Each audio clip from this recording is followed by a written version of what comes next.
Hello everyone, welcome myth lovers and myth seekers. You're tuning in to yet another exciting episode of Mythlok, where we dive into the depths of mythology and explore the legendary figures that have shaped cultures around the world. This is your host Nitin Nair, and today we have an epic journey ahead of us as we explore one of the most iconic symbols in the mythologies of the Americas, the feathered serpent. Across ancient civilizations, from Mesoamerica to the Andes, the feathered serpent has appeared as a powerful divine figure.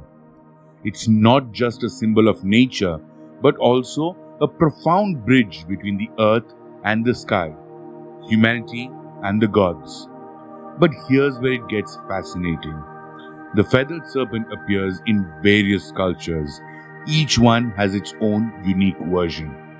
Today, we will be comparing 6 of these legendary beings: Kukulkan, Gugumatz, Amaru, Avanyu, Quetzalcoatl, and the mysterious plumed serpent of the Olmec. Who are these serpentine deities? What role do they play in their respective mythologies? And how do they differ? Stick with me as we unravel these mysteries one serpent at a time. We start with perhaps the most famous of them all, Quetzalcoatl, the feathered serpent of the Aztecs. The Aztecs revered Quetzalcoatl as one of their most important gods. His very name translates to feathered serpent. Quetzal, referring to the vibrant quetzal bird with its indiscret feathers, and Coatl, meaning serpent. In ancient Aztec mythology, Quetzalcoatl was a god of the wind, wisdom, and life. He created humanity, bringing life to bones from the underworld with his own blood, and bestowed the gifts of agriculture and knowledge. His tragic departure, influenced by Tezcatlipoca's trickery, became a myth with deep consequences for the Aztec civilization, as his promised return was interpreted as the coming of the Spanish conquistadors. Quetzalcoatl was more than a deity of creation. He symbolized knowledge, sacrifice, and the complex interplay between power and fragility. Now, let's move to the Maya and their version of the feathered serpent, Kukulkan. In Maya mythology, Kukulkan was a god of the wind, rains, and storms, and like Quetzalcoatl, he was a bringer of knowledge.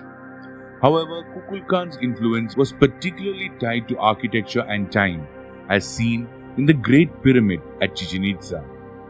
Twice a year, on the equinox, the shadow of a serpent appears on the pyramid steps, a tribute to his presence in the Maya cosmology. Kukulkan didn't face the same tragic departure as Quetzalcoatl. Instead, he remained a stabilizing force, teaching humanity how to thrive in the natural world. His image, etched into the pyramid stones and the hearts of his followers, lives on to this day in modern Maya communities. Gugumatz of the Quiche Maya shares many traits with Kukulkan. His most significant role comes from the sacred text, the Popol Vuh, where he works alongside the god Hurakan to create the world and humanity. After several failed attempts to make humans from mud and wood, they finally succeeded with maize, a symbol of life and sustenance. While Gugumatz shares similarities with Kukulkan, his presence in the Popol Vuh as a creator, deeply tied to the natural cycles of agriculture and the sacredness of maize, makes him a vital figure in the Quiche's understanding of life and survival. Before we move on to our next serpent, remember, if you're enjoying these tales of ancient gods and mythological creatures, make sure to like this episode, hit that subscribe button, and push that notification bell so you never miss a journey into the world of mythology. Now, back to our serpentine story. In Inca mythology, we find Amaru, a powerful feathered serpent that moved between the sky and the underworld. Amaru represented water, life, and wisdom, but also destruction, embodying the Incan view of balance between prosperity and chaos. Amaru's connection to water, particularly rivers and lakes, make it a central figure in the Andes where water is the key to survival. Unlike Quetzalcoatl and Kukulkan, who are more tied to creation and wisdom, Amaru symbolizes the cyclical nature of existence, bringing both nourishment and destruction. The duality of Amaru's nature highlights the Incan belief that creation and destruction are inseparable forces. The Avanu of the Pueblo peoples of the American Southwest was a protector of water, depicted as a horned or feathered serpent. In the desert regions where water was scarce, Avanu was revered as a guardian of rivers, streams, and rain. Avanu's role was more pragmatic than the other serpents we've discussed.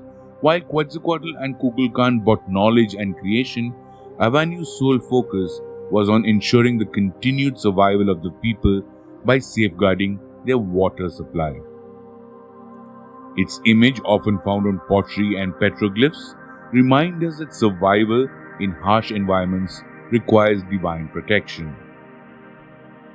Finally, we end with the Plumed Serpent of the Olmec, the earliest civilization of Mesoamerica. Although we know less about the Olmec version of the Feathered Serpent, its appearance in stone carvings suggests that the concept of a serpent god existed long before the Maya and Aztec civilizations. For the Olmec, the plumed serpent was more likely a shamanic figure connected to rain and the earth's fertility. This serpent may have been a precursor to the other gods, influencing the evolution of Kukulkan, Quetzalcoatl, and Gugumatz. So now, how do these feathered serpents compare? Let's break down the similarities and differences. In terms of similarities, all these deities symbolize a powerful connection between the earth and the sky. They are bringers of life, whether through water, knowledge, or agriculture, and whether the mountains of the Andes or the jungles of Mesoamerica, these serpents were revered as forces of nature, mediating between humanity and the divine. Their feathered forms also show a symbolic link between serpentine wisdom and the freedom of the birds. But when we look at differences, each serpent has its own unique flavor. Quetzalcoatl and Kukulkan share a focus on knowledge and creation, but Quetzalcoatl's tragic fall contrasts with Kukulkan's steady presence. Gugumatz adds a creation story tied deeply to agriculture, while Amaru introduces the concept of duality, representing both creation and destruction. Meanwhile, Avanu focused solely on water and survival in the harsh desert environment, and the plumed serpent of the Olmec remains enigmatic but influential, serving as the origin point for many of these myths. Now here's a question for you, my dear listeners. Out of these legendary beings, which one stands out to you the most? Is it the wisdom of Quetzalcoatl, the balance of Amaru, or perhaps the mystery of the plumed serpent? Drop a comment and let me know which feathered serpent is your favorite. I'd love to hear your thoughts on how these myths resonate with you. And while you're at it, don't forget to hit that like button, subscribe to the channel, and smash that notification bell so you never miss an episode. We've got more mythical deep dives coming your way, and you would want to be on them with us. Before we wrap up, let me leave you with some questions to ponder. What is it about the image of a feathered serpent that captivates the human imagination? Is it the blending of two powerful forces, the sky and the earth, bird and snake, that makes these gods so compelling?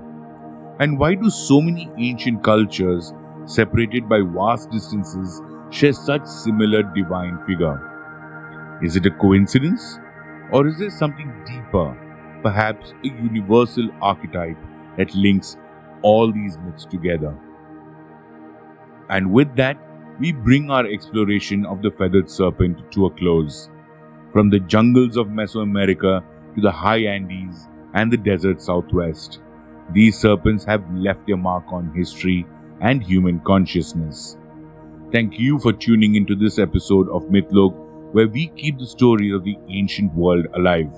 So until next time, as always, keep seeking the stories that shape our world. This is your host, Nitin Nair, reminding you to stay curious and stay mythical.